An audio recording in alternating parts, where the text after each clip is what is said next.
In Virginia, people still like to tell the story of a puzzled youth who came home from Sunday school and asked his mother whether the story of General Robert E. Lee was found in the Old Testament or the New Testament. We always examine the past for guidance because we cannot see the unknowns that lie ahead. An American looking back for inspiration and strength will not search far before the imposing figure of Robert E. Lee comes into view. Next to George Washington and Abraham Lincoln, Lee is the most respected historical figure among the great majority of American citizens. A Lee legend now exists. The legend would not be there if those who knew Lee had not been so unanimous in their admiration. His heroism, his modesty, his dignity and piety, each added luster to his image. Lee's exalted character gave a respectability to the Confederate cause that no other individual could have provided. Lee was the first American general to lose a war. Yet defeat only enhanced the Lee legend. The faith Lee possessed became an abiding expression of God's will on the vanquished. The result has been an elevation of Robert E. Lee to near sainthood. He would be horrified at such adoration.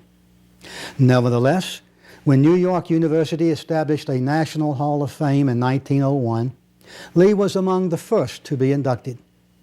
A year later, Charles Francis Adams, a former Union officer as well as descendant of 2 American presidents, told a Boston audience that it was time for a national monument to Lee. If Lee was a traitor, Adams declared, so too was Washington. The words Lee used always, duty, honor, valor, have a quaint sound in much of America today because they are unfamiliar. Some people even assert that no one like Lee could possibly have existed. They say this because no one like Lee exists now. History is so often a paradox, and Lee is one of the most puzzling of all the men the world terms superior. In the most chaotic years of the young republic, only rarely did emotion disturb his calmness. He was a brilliant soldier. He was also a simple soul who would not tolerate anyone abusing an animal. He looked to the God of mankind as he labored beneath the God of battle. He sought victory over a union he loved. Paradoxically, too, Lee's greatest achievement may have been not on the battlefield, but in the field of education. In short, we remember Robert E. Lee because he is unforgettable. There's an old myth in America that early Virginia was settled by aristocrats from England who came across to set up a new aristocracy in America. Nothing could be further from the truth. Overwhelmingly, the people who came over here to start the first families of Virginia were solidly middle-class agriculturalists in England, and they tried to recreate the world here as they had known it in England before they left. Still, it was a different world, nevertheless. The houses weren't quite the same, grand though they were. Yet many of the old traditions obtained, especially name and family. And here in Virginia, families with names like the Carters, the Burrells, the Tollivers, the Randolphs set up their new aristocracy. And as is the case with so many aristocracies, in time it became not so much one of wealth as one of name. Here in Tidewater, Virginia, the name counted for everything, the name and the family. And so even the impecunious families, like the Lees in time, still had the name that counted for so much. Stratford Hall, Lee once commented, is endeared to me by many memories. The home was built by his grandfather, Thomas Lee, who at one time was president of the Colonial Council of Virginia, or Commander-in-Chief of Virginia, as he was often called. Work on the home began in 1738. It is of Georgian design, shaped like the letter H, and what is very unique about it are the clusters of chimneys. 2 clusters, each cluster containing 4 chimneys. And the home stood down here in the flatlands of Tidewater, Virginia, with tobacco and grain and seafood from the nearby Potomac River as its principal crops. The Lees were one of those first families, though by the latter part of the 18th century, they'd fallen somewhat on hard times. Light Horse Harry Lee, Robert E. Lee's father, simply couldn't handle money. In the end, he had to marry it, and even that money he quickly went through. And like his father, Robert E. Lee would never have money except that which he married. Yet still he brought with him, out of that planter aristocracy ethos, certain things that were born into him, born into all of the first families. Senses of duty, of honor, of noblesse oblige, and perhaps most of all, a sense of place, a sense of his birth and his rooting in the mother soil of Virginia. Blond, blue-eyed, full of spirit, Henry Lee III, the father of Robert E. Lee, was a man seemingly gifted at everything except financial sense. He was born here at Stratford in 1756, graduated from Princeton in 1773. A man of skilled horsemanship and intuitive natural leadership, Lee became the cavalry chief of George Washington's Continental Army in the American Revolution. And his exploits were so daring, he emerged from that war with the affectionate nickname Light Horse Harry Lee. In 1792, Lee was elected to the first of 3 consecutive terms as governor of Virginia. It was during his governorship that he met and married Ann Carter of Shirley Plantation. The couple then journeyed to settle down here at Stratford, and Lee's financial fortunes began to skid badly and steadily. Ultimately, he was placed in a debtor's prison, which caused the wife and children to have to depart from Stratford. For Robert E. Lee, memories of his father were at most vague, at times embarrassing. It was in one of the master bedrooms on the 2nd floor on January 19, 1807, that the 5th child of Anne and Henry Lee was born. He was named Robert Edward for 2 of her favorite brothers. He would live here only to the age of 3, but he revisited the home many, many times. Legend has it that as his mother was leading them away on the move to Alexandria, the young Robert ran back into the house and up to the bedroom where he was born so that he could say goodbye to 2 angels represented in the iron backing of the fireplace. In 1810, when Robert was only 3, his father went to debtor's prison. A pregnant mother and 4 children moved into the commercial city of Alexandria, quiet then, very alive with activity today. And here in a townhouse in the downtown district, young Robert grew up. There were many members of the Lee family here, and friends were numerous as well. In addition, Alexandria and George Washington were associated in memory. Mount Vernon was nearby, and even then, the occupant of that home was acknowledged to be the father of his country. If Lee could be said to have had a hometown, it would be Alexandria. Here he went to church and learned the Episcopal catechisms. Here he attended school, and from here he left for college. Stratford Hall, however, was his birthplace, and throughout his life, in a quest that was never fulfilled, he sought to regain that birthplace. And if he developed an attachment for Alexandria, he never formed a taste for urban life. This might have been his home, but Stratford Hall was what he coveted. His father, Henry Lee, and his role model, George Washington, had both made their reputations as soldiers. The military became a natural avenue for Lee's life. President James Monroe and Secretary of War John C. Calhoun paved the way for Lee's appointment to the U.S. Military Academy at West Point, New York. Lee was as close to the perfect student as the Academy ever had. Neatness, diligence, good conduct, and patience were absolutely necessary for a successful cadet. Lee possessed them all. He was among the top 5 students in his class throughout his 4 years of study. The highest rank a West Point student could earn, cadet adjutant, came to Lee almost naturally. Not one demerit ever went on his record. He graduated near the top in the West Point class of 1829. One of his classmates stated years later of Lee, "No other youth or man united the qualities that win warm friendship and command high respect, for he was full of sympathy and kindness, genial and fond of gay conversations, while his correctness of demeanor and language and attention to all duties gave him a superiority that everyone acknowledged in his heart." High-class standing at West Point got Lee automatically assigned to the Corps of Engineers, the Army's smallest and most elite branch. For 5 years, he assisted in the constructions of Fort Pulaski near Savannah, Georgia, and of Fort Monroe at the entrance to the harbor of Norfolk, Virginia. In 1608, a year after the Jamestown settlement, the first fort in the English-speaking colonies in the New World was constructed here. This is a tip of land that really forms the northern lip to the great Virginia harbor of Hampton Roads.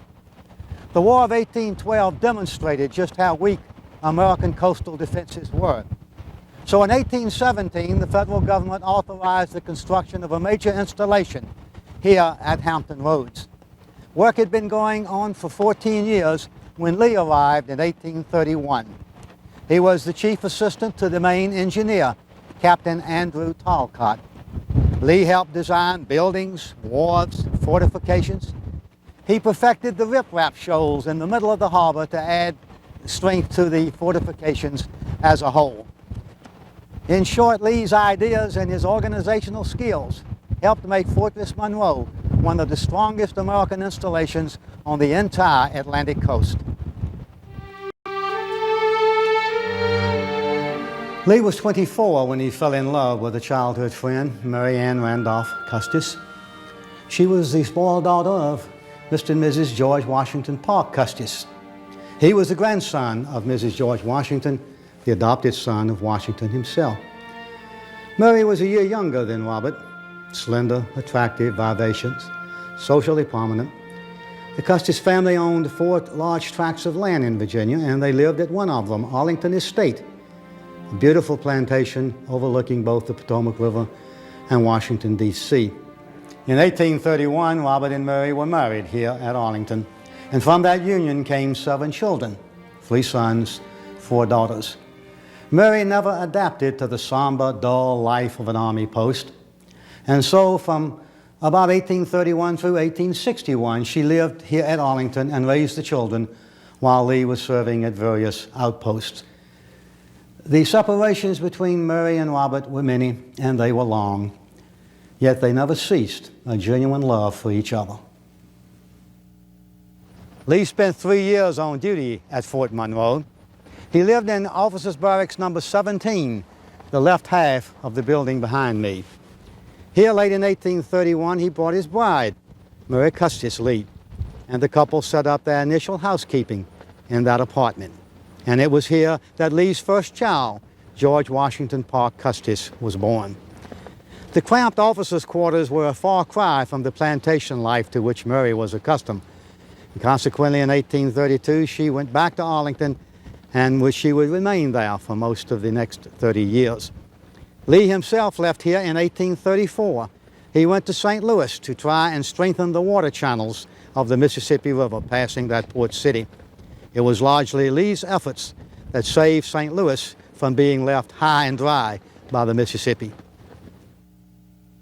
Next for Lee was a 5-year assignment to repair the defenses of Fort Hamilton at the mouth of the New York City harbor. For a time, he served on the Board of Examiners for graduating cadets at West Point. That duty brought Lee first an acquaintance, then an abiding friendship with the man who would have the most pronounced effect on his life thereafter, General-in-Chief of the Armies, Winfield Scott. The 2 Virginians developed an almost father-son relationship over the next 18 years. The Mexican War catapulted Lee into national fame. At first assigned as an ordinary engineer, Captain Lee taught inexperienced soldiers how to build bridges and repair roads. Within 6 months after being in Mexico, he was appointed to General Winfield Scott's staff. Lee became part of a small circle of officers Scott affectionately called his little cabinet. Thereafter, Lee seemed to be always where gallantry and heroism were needed. He assisted in the reconnaissance and planning for the assault on Veracruz. At Cerro Gordo, Lee risked his life to find a way for the American Army to flank General Santa Anna's Mexican forces. Lee then took charge of the artillery and was conspicuous in one of the great military successes of the war. It was Lee who found a way for Scott's army to get across a lava-strewn wilderness in front of Mexico City. In the climactic engagement at Chapultepec, Lee moved from danger point to danger point, despite the fact that he had been without sleep for 48 hours. He received a battle wound in the Chapultepec victory. Scott praised Lee for performing what Scott called the greatest feat of physical and moral courage in the entire war. And in his official report, Scott singled out Lee as the very best soldier I ever saw in the field. Such accolades embarrassed Lee, but they were too extraordinary to be overlooked. The Virginian received 3 brevet promotions to the temporary rank of colonel. From the Mexican War, Lee learned the value of reconnaissance and aggressiveness, and he gained the knowledge that the good general gambles often and dangerously in the difficult pursuit of victory. They were lessons Lee never forgot. Lee was 43 years old when in May 1852 he was named Superintendent of the U.S. Military Academy. The position carried enormous prestige, yet Lee never was comfortable in directing the studies of future Army officers. He did consider himself personally responsible for the physical health and moral well-being of every cadet. He worried over students falling behind in their studies. Often he wrote long letters to parents in an effort to obtain additional adult help. During Lee's term as superintendent, his son Custis graduated at the head of the class of 1854.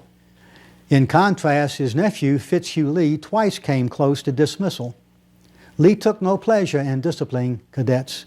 Still, he observed, when it is necessary, true kindness requires that discipline should be applied with a firm hand. The tenure at West Point expanded Lee's horizons in both friendships and knowledge. In addition, Lee came to know prospective officers whom he later would command, as well as young officers against whom he would fight. During most of the 1855-1857 period, Lee was on field service in Texas. By then, he held the permanent rank of lieutenant colonel. The death in 1857 of Lee's father-in-law, Washington Custis, and the debt-ridden condition of Mrs. Lee's home at Arlington caused Lee to apply for an extended leave of absence to return to Virginia and attend to family business. The return to Arlington began 2 years of drudgery for Lee. Neglect had taken a dreadful toll on the plantation. More disquieting for Lee, his wife Mary by then was so crippled by arthritis that she was confined to a wheelchair. Colonel Lee found himself in the unnatural position of a plantation master without experience and lacking the strong hand of an active wife. Thanks to extended leaves of absence from the Army, Lee spent months rebuilding every aspect of Arlington. Activities included repairing the home, clearing abandoned fields, reorganizing crop production, and overseeing a tight budget. Meanwhile, Lee was offering freedom to the more than 60 slaves who lived at Arlington. In 1856, Lee had called slavery a moral and political evil. Nevertheless, Arlington slaves were given their choice. They could stay at home at Arlington or have freedom. In October 1859, Lee received a foreboding call to duty. A terrorist raid had occurred 50 miles up the Potomac River from Arlington. An abolitionist murderer named John Brown had seized the federal arsenal at Harper's Ferry. Lee took a detachment of U.S. Marines and squashed the rebellion in 3 minutes of hand-to-hand fighting. The colonel returned to Arlington, unaware that the first shots of an approaching civil war had been fired, and on Virginia soil. Robert E. Lee was a loving and attentive father, though for much of his children's upbringing he had to view their growth from afar as he went from one frontier posting to another, writing letters to his wife and to his children, trying to guide their upbringing. But it was the years spent here at Arlington House that were the happiest in his family days. His 3 sons occupied 1 bedroom upstairs, the 4 daughters occupied 2 others. Here he was able to be with his children, to play with them, to watch them grow, sometimes playing hide and seek as they hid in their bedrooms when their father came home from the office. Here he watched some of his sons begin to grow to manhood. It's from here, of course, that he had to go off to war in 1861, never to see Arlington House again, and never again to enjoy that family life that he had known here. For those children of his, 1 would die during the war. The 3 sons would never quite measure up to their father, and interestingly, the 3 surviving daughters never married, perhaps because they couldn't find a man to match their father. Robert E. Lee was born into a world made by the imagination and the ingenuity of the planters who built the great plantations of the Old South, and built as well by the slaves those planters owned. His mother's grandfather, Robert King Carter, had owned more than 1,000 slaves. Every generation of the Lees had been slave owners. Yet Lee himself felt that same troubled spirit that bedeviled so many Virginians in his time, so many people in the border states in general, who felt in their hearts that slavery was a moral evil, yet who saw a practical reality that it was the only place in American society for African Americans at that time. Lee would own slaves, and he would manumit them. More to the point, he would see to the enactment of the final provisions of his late father-in-law's will, calling for the freeing of all the Arlington slaves. And in 1862, while he's a Confederate general, engaged in the campaigns to save the Confederacy, he actually enacts the freedom of the last of the Arlington slaves. Here in Lee's bedroom at Arlington, the man made the greatest decision of his life. But it was a decision not based on snap judgment. Back in February 1861, General Winfield Scott had ordered Lee to report for duty to Washington. Lee knew what was taking place. He knew the nation was falling apart. And as he headed east, he wrote this to a friend: "If Virginia stands by the old Union, so will I. But if she secedes, though I do not believe in the constitutional right of secession, then I will follow my native state with my sword, and if need be, with my life." By mid-April, Lee was undergoing tremendous agony. I think he knew the decision that had to be made, but it was not an easy one. After all, he might be leaving the United States, which he had guarded with his life. He was leaving 32 years of distinguished Army service behind him. He was giving up a soldier's dream, command of an army, and he was abandoning the legacy of his father and the pantheon of founding fathers in the 1780s. On the other hand, that was Lee's birthright and his family. Oh, the United States was 70 years old, but Virginia was 180 years old, and Lee's had settled and nurtured and molded the state of Virginia for over 230 years. If love of country is true patriotism, then Lee indeed was a patriot. The problem was that Robert E. Lee and all of his family were members and citizens of Virginia. When Robert E. Lee resigned his commission to the U.S. Army and accepted command of Virginia State Forces in April 1861, he made peace with his community, his family, and with himself by making the decision he was born to make. But now he had to make war against an enemy. Lee took over a command of Virginia of barely more than 10,000 ill-clad, ill-trained, often unarmed militia, and within just a few weeks had built them into more than 40,000 men, well on their way to becoming the nucleus of what would one day be the army that one day he would command. Yet for the next few months, Lee will be primarily a desk-bound soldier, first in Richmond advising President Davis and helping to craft the strategy that won the first major battle of the war at First Manassas, then sent off to fruitless campaigns in Western Virginia, where instead of being a commander, he wound up as an advisor and coordinator with generals who wouldn't cooperate. In the fall of 1861, Lee will be sent down to South Carolina, where he'll take charge of supervising construction of defenses for the whole South Atlantic region, South Carolina and Georgia.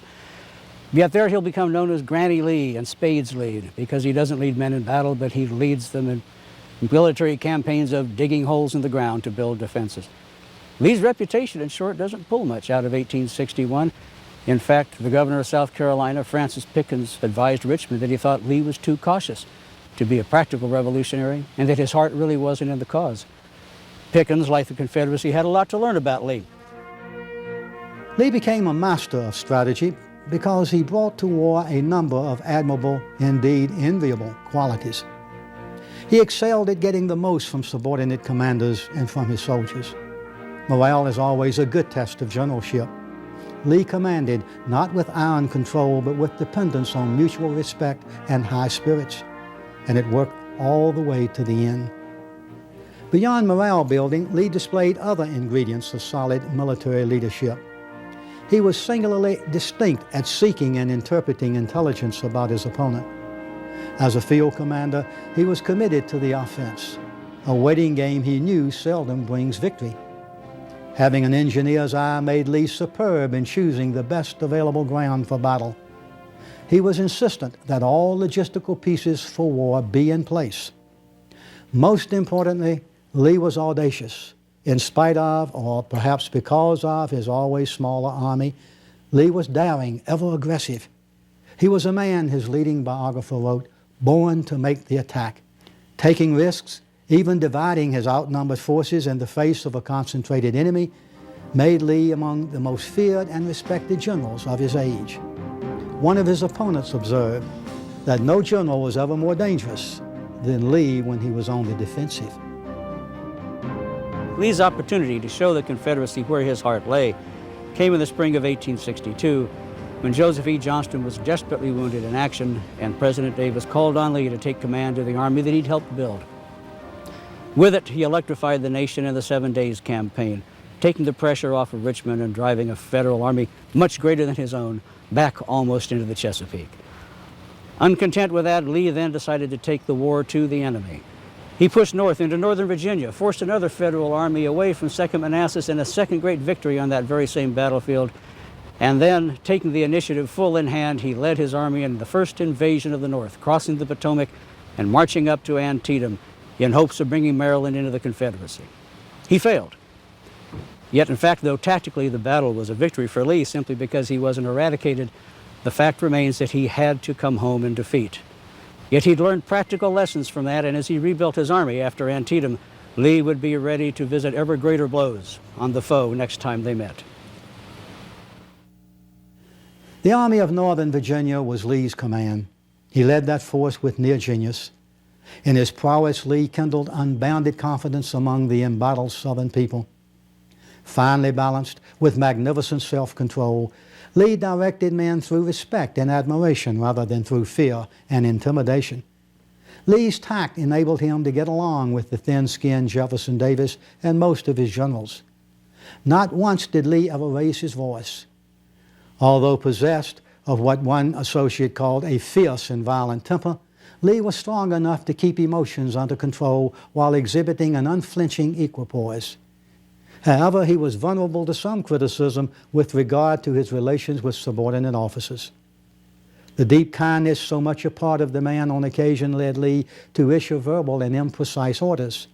Such directives sometimes were taken as mere suggestions, or else they were misunderstood. A number of historians fault Lee for what they call a lack of thunder. But it is impossible to know whether he would have been a better general if he had displayed more sternness towards subordinates instead of the gentlemanly courtesy that was habitual with him. Lee commanded at times with possibly too light a touch. His reluctance to interfere with his generals once a battle had begun showed a confidence that those generals, too often by their actions, did not deserve. Not that Lee's confidence was ill-placed. At times it would have been more effective if Lee had injected it in person and on the scene. Naturally, Lee was disappointed with the results of Antietam. He had suffered severe losses. He hadn't achieved what he'd come into Maryland to achieve. Yet he had no time to look back now as he tried to rebuild the army, replace the men lost, replace the command and structure that had been severely damaged by losses in his upper-level officers. But he had also learned things at Antietam as well. He'd had confirmation of his theory that, understanding that the Confederacy couldn't meet the Union at every point, that for Lee, the chief objective of his army had to be the major armies of his foe. If he could set them back, he might put such a fear into the North that it would buy more time for the Confederacy. And that's exactly what happened at Antietam. Even though McClellan may have won, he did nothing for the next several months, and that gave Lee time to rebuild. Unwittingly, Lee also needed time to rebuild himself, for now he began to show the first unmistakable signs of severe illness, angina pectoris and the cardiovascular disease that went along with it, problems that he would never be free from again, and problems that a few years later would kill him.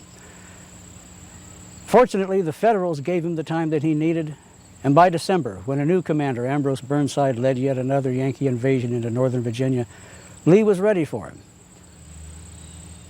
In the ensuing battle at Fredericksburg, Lee had it all his own way from the first. Ineptitude in Washington and bumbling by General Burnside himself gave the battle to Lee. Indeed, at one point, he almost seemed embarrassed by how easy it was. This is where he said, "It's well that war is so terrible, else we should grow too fond of it." Yet he was also disappointed that he hadn't inflicted even higher casualties on the Federals given the opportunity. With Fredericksburg gone, however, once again, Lee had achieved his goal. He had met and stymied a major Union army, and he had bought months for him to keep rebuilding his army in Northern Virginia, so that by April and May and the coming of the Battle of Chancellorsville, Lee was ready. Actually, General Joseph Hooker somewhat got the best of Lee, initially in the campaign that led to Chancellorsville, but then Lee took over. Hooker lost his nerve, Lee found his, and in the ensuing battle, of course, Lee defeated numbers more than 3-2 against him. The cost was dreadful. The loss of Stonewall Jackson, high injuries in a number of his other high commanders, and of course, thousands of men put out of action. But Lee had the initiative, and it was his way, his instinct, his understanding that he could not let up now. And that's what put Robert E. Lee and the Army of Northern Virginia on the march once more, across the Potomac, into Pennsylvania, and here to Gettysburg.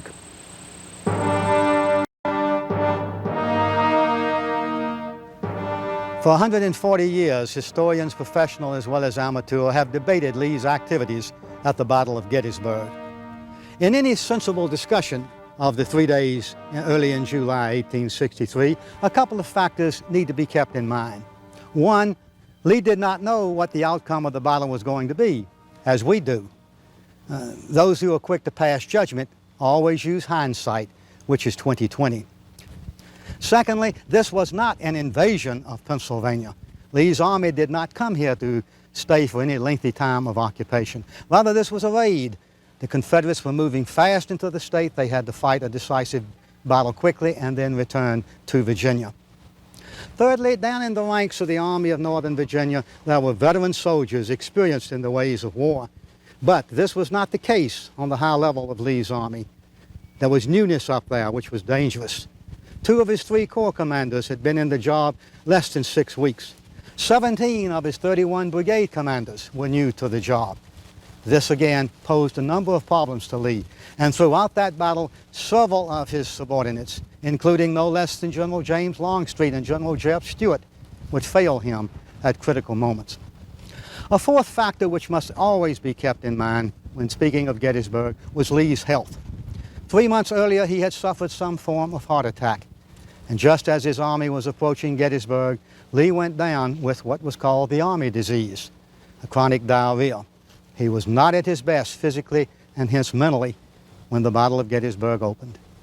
And lastly was a factor both commendable and crippling.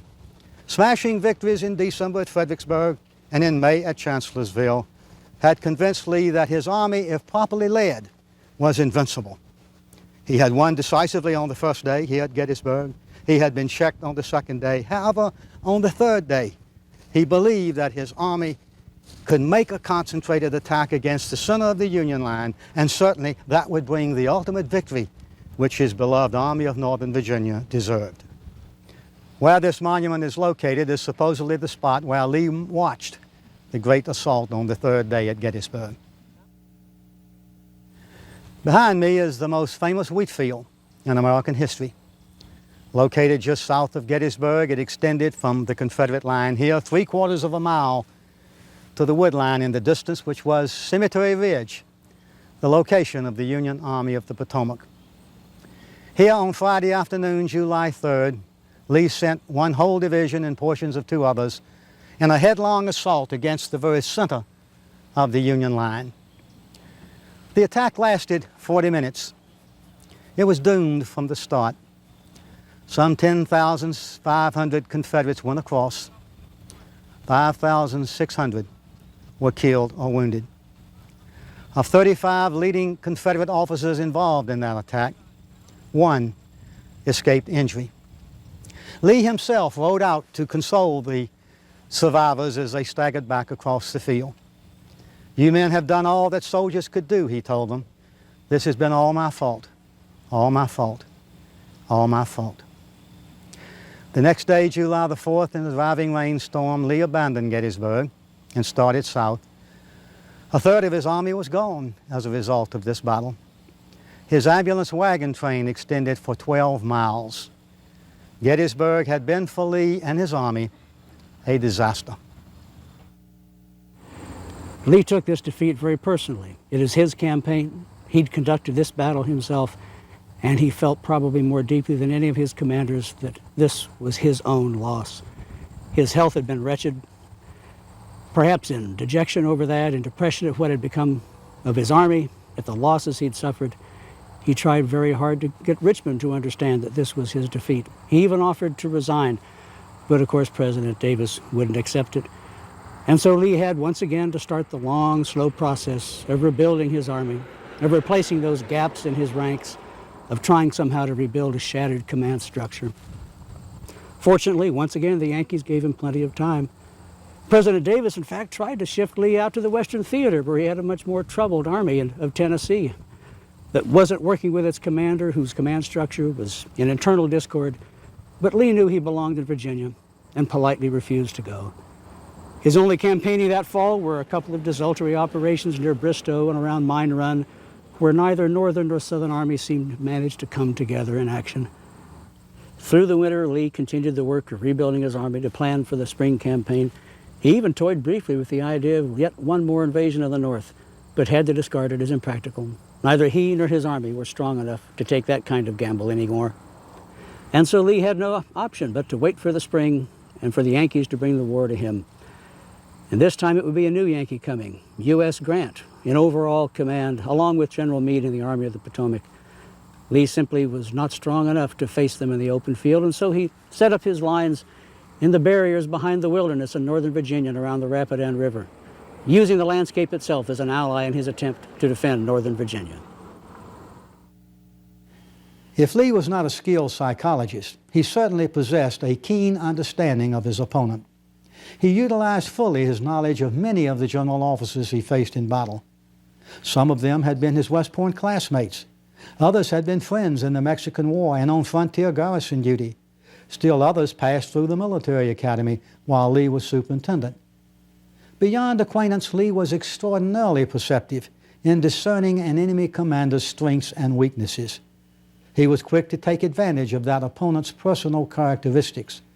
For example, Lee was aware of the self-doubts that lurked inside General George McClellan. He knew of the pomposity of John Pope, the narrow-minded vision of Ambrose Burnside, the braggadocio of Joseph Hooker. Lee exploited these chinks in winning the 7 Days, 2nd Manassas, Fredericksburg, and Chancellorsville, respectively. Lee refused to gamble against his old friend General George Meade because that Union general, like Lee, was adroit at exploiting an opponent's mistakes. And Lee could only watch helplessly in 1864 and 65 as U.S. Grant pursued and pounded the ever-weakening Confederate Army in the one kind of strategy that Lee could not overcome.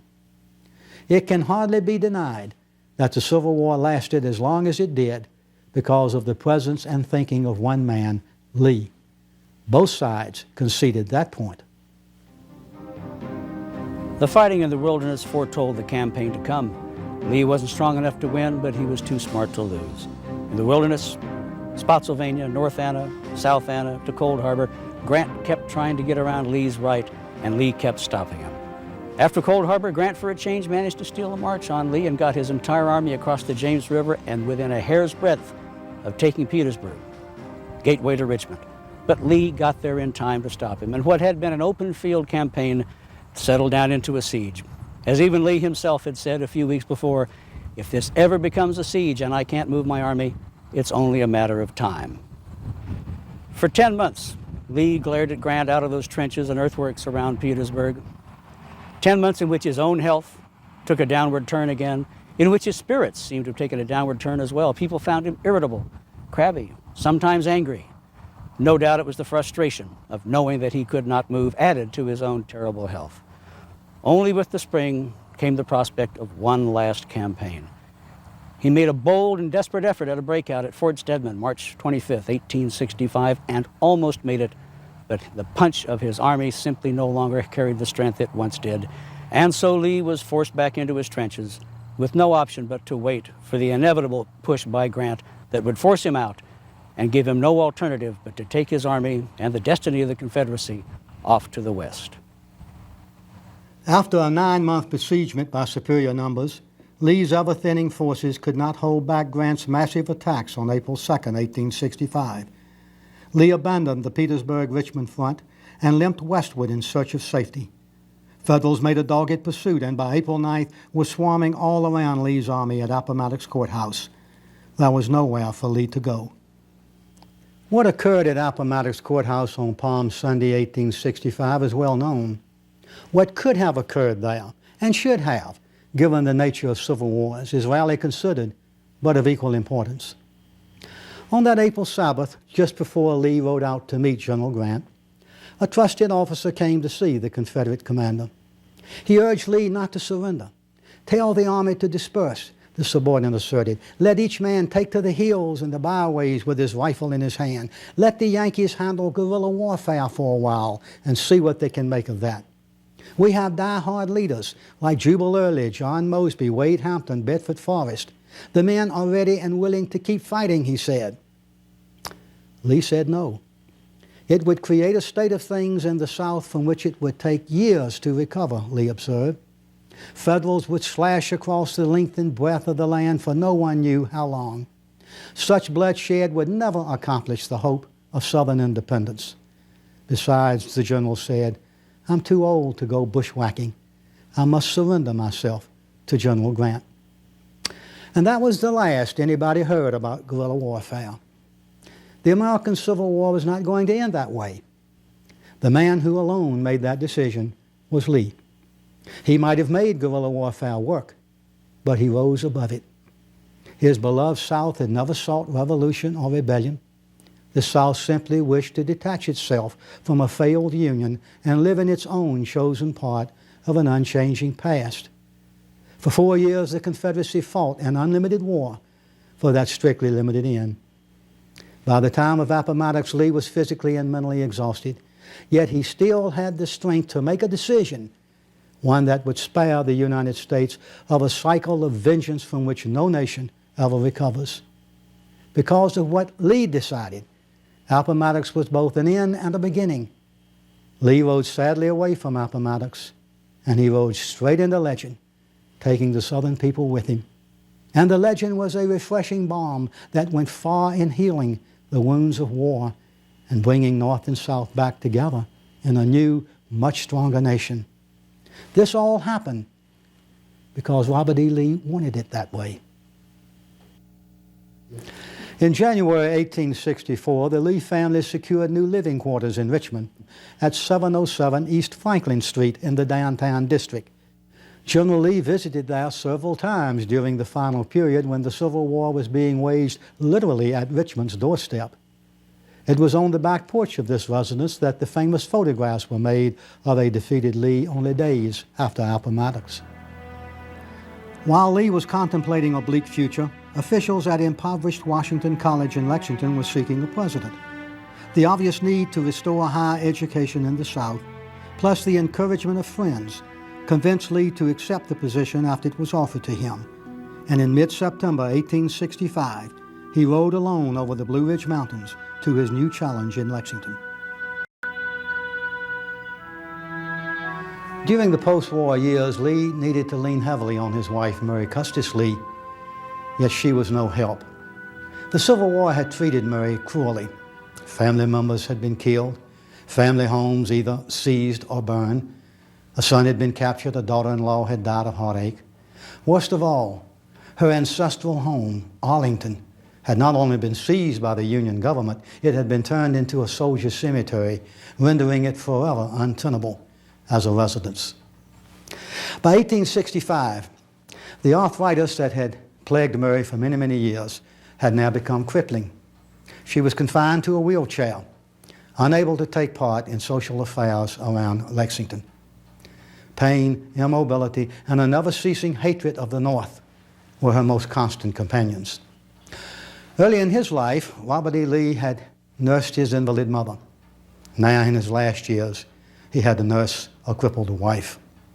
Her courage throughout the ordeal and his cheerful acceptance of his obligations as a husband became the most memorable features of their marriage in Lexington. In June 1867, the trustees of Washington College decided to build a new home for the president. Lee originally opposed the idea. He was content living at the Junkin House just next door, and he thought the money for a new house would be better spent on more pressing projects for the college. It took 2 years. It was complete in June 1869 when Lee moved in. Scheduled to cost $12,000, it eventually ran to a little over $15,000. But having accepted the fact there was going to be a new home, Lee still made his impression upon it. For a start, he referred to it always as the President's house, so that there would be no mistake that this was Robert E. Lee's house. He had the three-sided veranda added to the building and located his wife's bedroom on the first floor so that even in her arthritic condition, in her wheelchair, she could get out to the veranda to enjoy the sunny views. It had a special cistern mounted in the roof that allowed catching of rainwater so that there'd be gravity feed to have running water inside the house.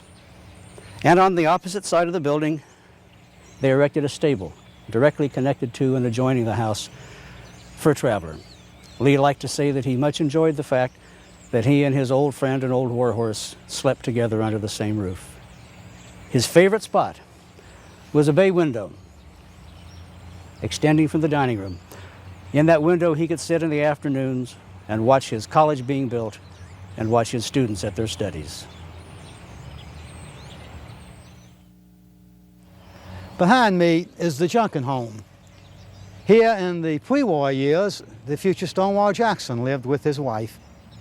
Here in the post-war years, Lee lived for a time while he awaited completion of the presidential home next door. An incredible relationship existed between Generals Lee and Jackson. They were 17 years apart in age, but worlds apart in background. Yet each came to be bold in conception, fierce in execution. Each came to take enormous risks in the quest for ultimate victory. Neither ever hesitated when it came time to attack, and to attack strongly. Each came to grasp the thoughts of the other instinctively, and they came to trust each other implicitly. When Jackson fell at Chancellorsville in 1863, Lee's first reaction was, "I know not how to replace him," and the Army commander never found an adequate replacement. In history today, they are remembered largely for honor in tragedy and inspiration in defeat.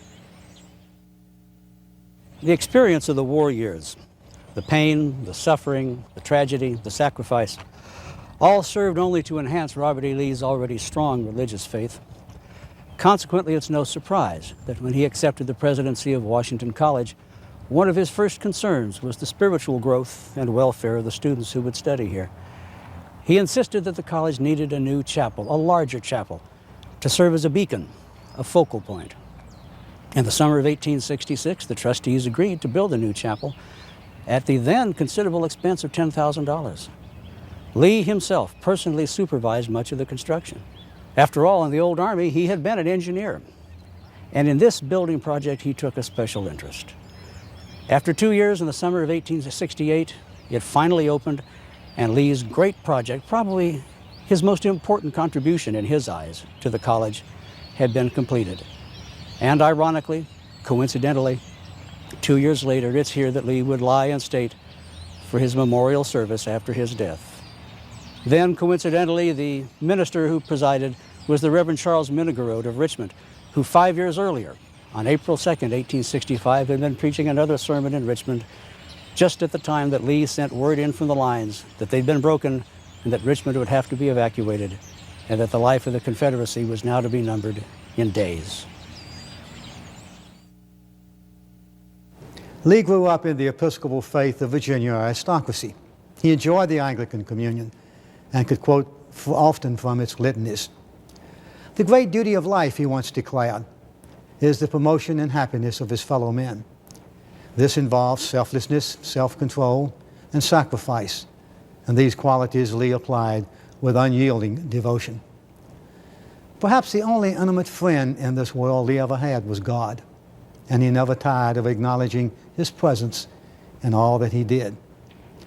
When Lee came to Lexington, faith became his great motivation. As he once told a group of students, "I cannot imagine a Christian who is not a gentleman, or a gentleman who is not a Christian." And it is appropriate, I think, that Lee's last conscious act was an attempt to return thanks at the evening meal. The fatal stroke came as he was thanking God for heavenly gifts. Once the chapel was completed in 1868, General Lee made his office here in the Undercroft, and for the last 2 years of his life, it's from here that he ran the university. It's often forgotten that General Lee had some experience as an educator. He'd done a tour of duty as superintendent at the United States Military Academy in West Point, where he had a great deal to do with the curriculum of men destined to be commanders both in the Northern and Southern armies. And after the experience of the war, Lee, more than ever, felt a commitment to education. As he said, he had led young men in battle. He had seen them die. He wanted to spend his last years leading them to enlightenment and to bold and brighter futures ahead. He instituted many reforms. Lee was a progressive college president. He helped to revise the curriculum at Washington College. He added new scholastic majors. He redirected some of the existing majors toward more productive, and he hoped toward more fruitful enterprises for future students, emphasizing the sciences, architecture, engineering. He even hoped to start a law school here during his time. And Lee's own involvement with the students was a very personal one. He met with each student, usually here in this office at this desk. Every quarter, when the reports were sent home to the parents, it was General Lee himself who signed the report, ensuring that he had seen and overseen that student's academic performance. He tried to enhance their spiritual lives by the building of the chapel. General Lee, Virginia, and a reborn South all together were building a new kind of university. And above all, Lee wanted every student to leave with one thing above all else. As he put it himself, every student must be a gentleman. By 1870, Lee's health was sinking fast. In March, he embarked on a 2-month vacation into the deep South. It was supposed to be an attempt to improve his health. Everywhere he went, he was treated as a conquering hero. The warmth of the deep South in the spring, however, proved to be only an Indian summer. On September 28th, Lee sat down at the evening meal when he suddenly suffered a cerebral thrombosis, a blood clot on the brain. For the next 2 weeks, as torrential rains flooded Virginia, Lee lingered, paralyzed, semi-conscious, barely able to speak. Shortly after 9 o'clock on Monday morning, October 12, 1870, Lee struggled for a moment, and then the form grew silent. His earthly journey was over.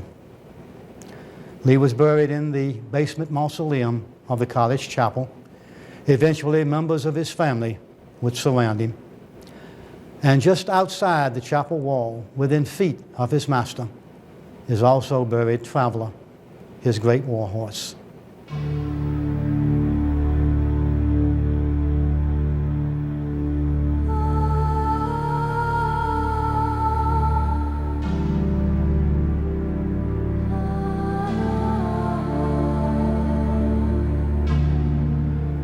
Scores of eulogies poured into Lexington at Lee's passing.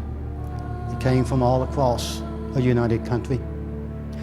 None was more moving than the words of Julia Ward Howe, who had written the great lines to the war's most enduring song, the Battle Hymn of the Republic.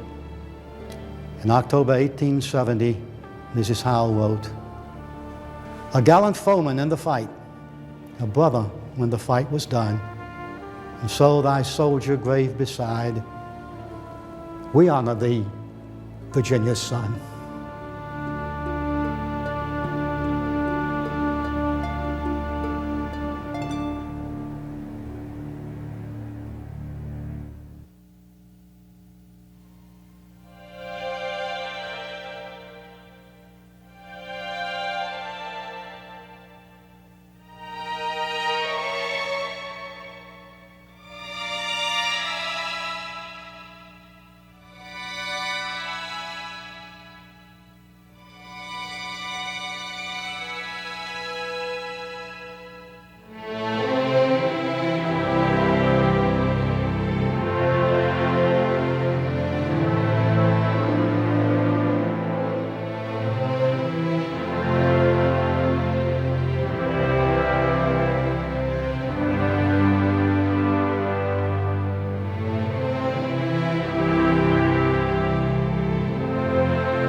Ultimately, he was placed in a debtor's prison, which caused the wife and children to have to depart from Stratford. Upon his release, Lee became actively involved in the anti-war sentiment relative to the War of 1812. That war was very popular, and Lee was making other enemies. One summer night, he visited a Baltimore printer, also an anti-war advocate. A drunken mob stormed the print shop, and in the ensuing fight, a hoodlum poured hot candle wax into Lee's eyes and attempted to cut off his nose. The wounds were serious but not fatal, but Lee was badly disfigured from that moment on. He soon left his family and journeyed to Barbados in a futile effort to regain his health. He was struggling back home in 1818 when he died on Cumberland Island, Georgia. For Robert E. Lee, memories of his father were at most vague, at times embarrassing.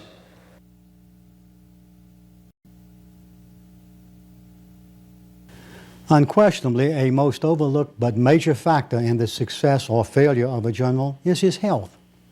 Performance is directly associated with physical and mental well-being. Lee was a tragic example as the war years unfolded. In 1861, he was a picture of near-perfect health. He had never been seriously ill, and he had great powers of endurance. Yet the demands of the Civil War broke him. At the outset of the 1862 Maryland campaign, Lee had an accidental fall to the ground. The result was one hand broken and the other badly sprained. He rode in a carriage to a rendezvous with destiny at Antietam Creek. In March of the following year, Lee suffered at the least an attack of angina, at the most a major heart attack. He never fully recovered. In the last half of the war, bouts of facial neuralgia gave him much pain. Chronic diarrhea, especially at Gettysburg, hampered his abilities.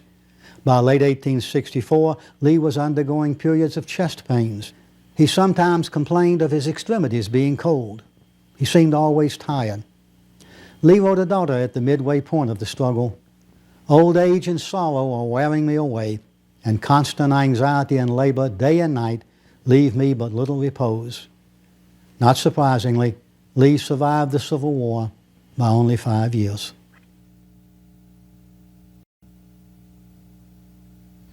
In the field of Civil War statuary, Lee is the most prominent of all Confederate figures. Likenesses of him range from the recumbent figure at Washington and Lee University to the tall standing figure at New Orleans, Louisiana, to the majestic equestrian statue at Richmond. Here on the Gettysburg battlefield are hundreds of memorials. Perhaps the most dramatic, both in size and in simplicity, is this one. It depicts Virginia soldiers from all walks of life with Lee on Traveler watching over them. Designed by sculptor William Sievers, produced over a period of 7 years and at a cost of $200,000, the monument was dedicated in June 1917, only 2 months after the United States had entered World War I.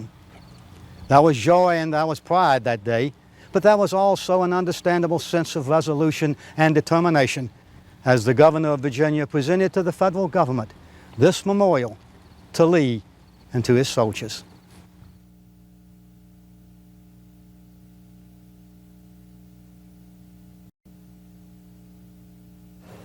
Among the many reasons historians have assigned for the success of Robert E. Lee as a Confederate Army commander, often overlooked is the enormous ally he had in Richmond in President Jefferson Davis. The two had been to West Point together, and they'd both served together in the old Army, though nothing suggests they'd ever been friends. They got better acquainted perhaps when Davis was Secretary of War in the 1850s, but even then, their real association didn't commence until Lee became a Confederate general. And almost from the outset, it became apparent that the two men thought alike. They recognized the political and the strategic realities of the Confederacy, and they formed a team, perhaps unparalleled in American history to that time. Lee thought like Davis. Lee didn't talk to politicians. He didn't scheme behind the president's back. He didn't talk to the press. He exchanged his views with Davis. Davis gave his views back in return. They settled on policy, and Lee carried it out. And most of all, Lee understood that in a civil democracy like the Confederacy, the military had to be subordinate to the civil government. In the end, just a month and a day after Lee surrendered at Appomattox, Jefferson Davis would be captured, and he'd be brought here to this casemate in Fort Monroe, Virginia, where he would be a prisoner for the next 2 years. Ironically, just 75 yards away is the place where Robert E. Lee began his military career, at Fort Monroe. Years afterward, Davis would write, "Lee was my friend, and in that word is all I can say of any man."